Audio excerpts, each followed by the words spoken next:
Иконописец Гаврил Атанасов, македонец од село Берово, Малеш, 1897 година.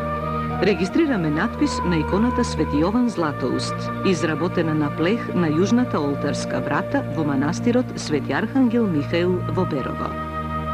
И веднаш констатираме: или било храброст еден наш човек, македонец, да се пишува, да се декларира по својата националност, или пак и за време на турското робство, за време на туѓите надворешни влијанија, српско, бугарско, грчко, можело во Македонија да се подпишува со своето име и презиме авторот на уметничкото дело или на некоја книга.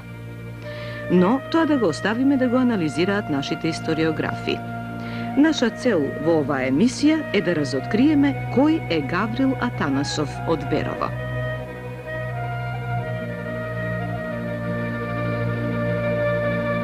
Беровскиот зограф Гаврил е роден во 1862 или 1863 година. Според некои автори на трудови за него, син е на доселеник од Крушево. Според неговата внука Вера Зографска Готовска, тој е роден во 1854 година и живеел до 1951, кога умира на 97 годишна возраст. Пишуваните документи велат дека семејството на Гаврил било сиромашко. Браќата и сестрите морале да бараат решение за подобар живот и еден по еден заминуваат од родителскиот дом.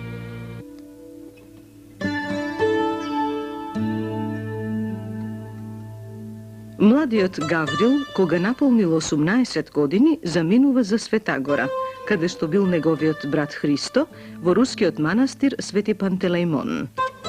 Тој овде се запишува во Карејската зографска школа кај светогорскиот зограф Григорий Шкурт.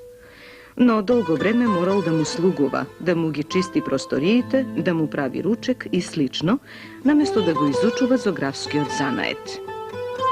4 години работи како физички работник, а потоа се запишува во Карејската зографска школа кај зографот Христо Дулош Матеу. Тој, забележувајќи го огромниот зографски талент кај младиот Гаврил, по една година го зема за свој единствен соработник. Тука тој поминува 13 години и неговите икони почнале да се испраќаат за Русија и во повеќе балкански земји. Во манастирот Свети Пантелејмон работел и рускиот зограф Поликарп, кој поради староста на Гаврила му ја доверува зографската работа и големата сликарска работилница. Сега и тој почнува да учи нови генерации зографи.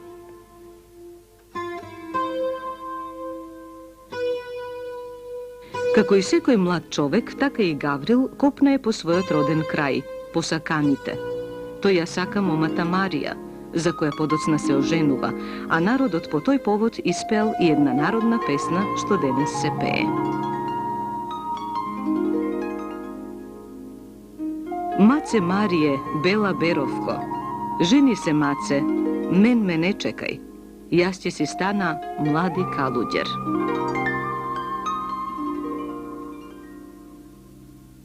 По враќањето на Гаврил Атанасов Зографски во Берово започнува и неговата плодна зографска дејност.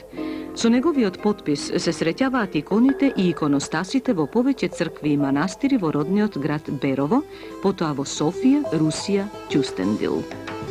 Нив ги има и во црквите и манастирите во Делчевско, Виничко, Радовишко, Струмичко, Струмско.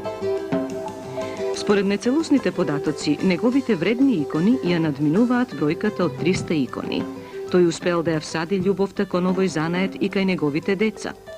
Така и неговиот син Борис има насликано своји икони во повеќе црковни храмови во источниот дел на Македонија. Се смета дека ги има околу 50-тина.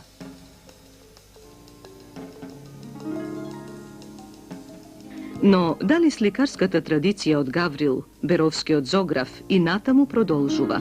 Каков бил овој значаен зограф во очите на своите внуци?